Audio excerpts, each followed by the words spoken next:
what first of all attracted you to our industry? And then we'll start on your journey, I think. Sure. That's quite an interesting question because I wasn't actually attracted to our industry. I fell into beauty therapy. So I went to hear a little bit more about the ambulance service. So I left home, got on the bus, went to hear about becoming part of the ambulance service. And on the way there, I thought, I'm not sure if this is for me. And I arrived into Rotherham. I arrived at Rotherham College and there was an open day for hair and beauty. And I thought, I think I'll go this route instead. And that's what I did. That's how it all started, really. And I remember coming home and saying to my dad, I needed X amount of money for my kit. And he said, you have to buy your own kit? And I was like, yeah, I'm going to be a beauty therapist. He was like, Helen, how did that happen? I was like, I have no idea. So it wasn't planned. It was just a spur of the moment.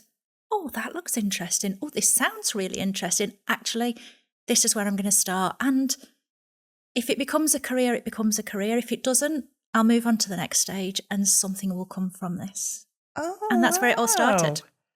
Oh, God, that's amazing. I do think having a girl's world as a young girl, was starting to carve that career for me as well a little bit. But yeah, I didn't leave school thinking I was going to become a beauty therapist. My path was just that day. It was just a different avenue and I took that different route.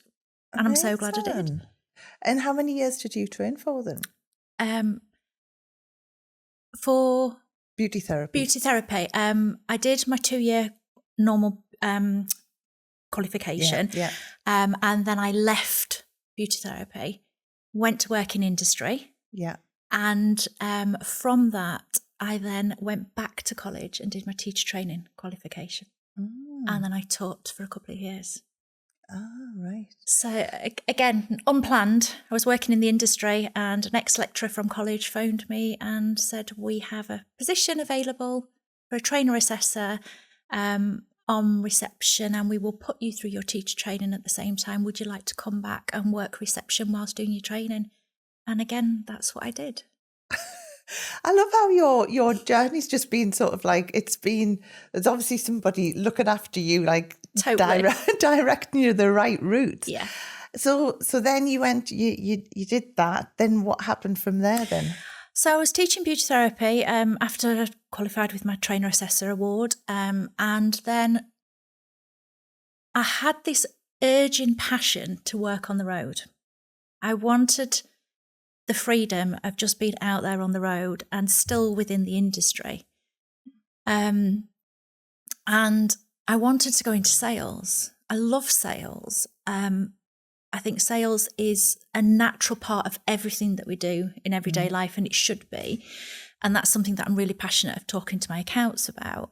But I really wanted to go into sales and work on the road. And unfortunately, I didn't have any experience in sales. So when I was applying for jobs, they were like, oh, well, we don't want a BDM sales-wise because, that's covered, but we're looking for trainers.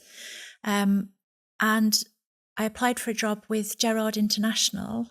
Lovely company. Yeah, absolutely fabulous. And they said, we will offer you a training position with your background. And I took that opportunity and trained for them nationally for, I think it was nearly 3 years, and covered the whole country, working for Gerrard International as a trainer. It's unusual though, when you say, obviously you didn't have any sales training. And I think that was the missing piece when I did my training. And I think it still is in our industry, in sort of, at college, it's all very focused on treatments.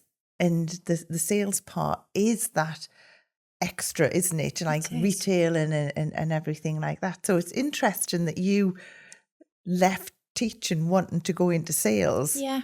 Because it probably wasn't something that was part of what you were doing then.